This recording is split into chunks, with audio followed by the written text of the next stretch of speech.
নদীর দুপার জুড়ে ধুধু বালুচর, আর সেখানেই বাহারি কাপড়ের তৈরি করা হচ্ছে মঞ্চ, রাখা হচ্ছে তাঁবুর ব্যবস্থা, যেখানে রাত্রি যাপন করবেন আন্দোলনে অংশ নেয়া মানুষ। টানা ৪৮ ঘন্টা নদীর চরে অবস্থান করতেই এত সব কর্মযজ্ঞ।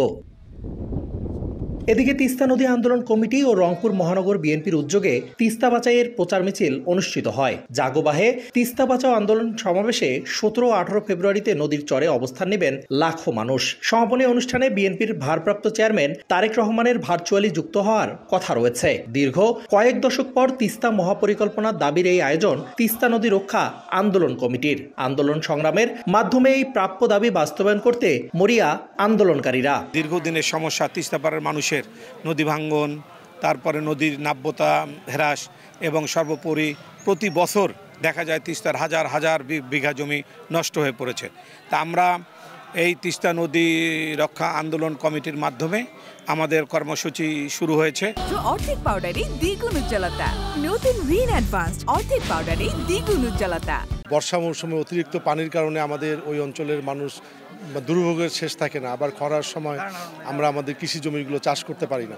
তা আমরা এই তিস্তা রক্ষা আন্দোলনের আমরা ঐক্যবদ্ধ হয়েছি।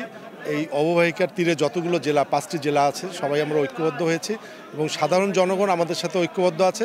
আমরা যে কোনো মূল্যে আমরা আন্দোলন সংগ্রামের মাধ্যমে আমাদের এই প্রাপ্য দাবি আমরা আদায় করে নিতে সংকল্পবদ্ধ। এদিকে রংপুর নগরীর একটি হোটেলের মিলনায়তনে সংগঠনের প্রধান সমন্বয়ক ও বিএনপির রংপুর বিভাগীয় সাংগঠনিক সম্পাদক অধ্যক্ষ আসাদুল হাবিব দুলু তিস্তা ইস্যুতে অন্তর্বর্তী সরকারের 2 উপদেষ্টার সমালোচনা করে বলেন, বিক্ষিপ্ত ও বিচ্ছিন্নভাবে কাজ নয়, সম্মিলিতভাবে চাই তিস্তা মহাপরিকল্পনা বাস্তবায়ন। এই দাবিটি হচ্ছে জন আকাঙ্ক্ষার দাবি, এটি রংপুরের বাঁচা মরার দাবি, এটি আমাদের প্রাণের দাবি।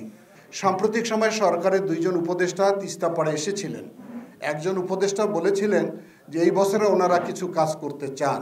এটাতে আমাদের আপত্তি রয়েছে এ কারণেই বিক্ষিপ্ত বিচ্ছিন্নভাবে কাজ করে জনগণের ট্যাক্সের টাকা অপচয় করার কোনো প্রয়োজনীয়তা আছে বলে আমরা মনে করি না।